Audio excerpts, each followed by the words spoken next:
Hello বন্ধুরা, কেমন আছো তোমরা সবাই? আশা করছি সবাই খুব ভালো আছো। আমিও খুব ভালো আছি। সেদিন ছিল বোনের জন্মদিন, আর জন্মদিনে তো বড়দের আশীর্বাদ সেটাই তো আগে দরকার হয়, তাই না? এবারে এই দিনটা এমনই ছিল যে জন্মদিনের দিনকেই বোনের পরীক্ষা পড়ে গেছিল। তাই মা যা হোক করে একটু আধটু করে দিয়েছিল বোনকে, ভাত ডাল মাছ। আর তার দু একদিন পর সবাই এসেছিল, আমার মাসিরা সবাই এসেছিল, ওর জন্মদিনটা একটু বড় করেই সেলিব্রেশন করা হয়েছিল। আর এদিকে দেখো, আমার ভাইপো আমার বোনকে আশীর্বাদ করার পরেই বলছে আমাকেও আশীর্বাদ করো।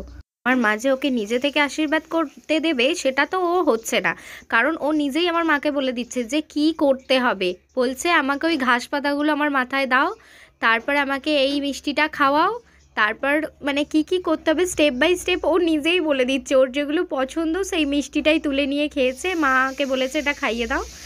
দেখো তারপর ওরকে করা হয়ে যাওয়ার পর মা বোনকে এখানে ভাত বেড়ে দিয়েছিল। এখানে অনেক কিছুই হয়েছিল সেদিন।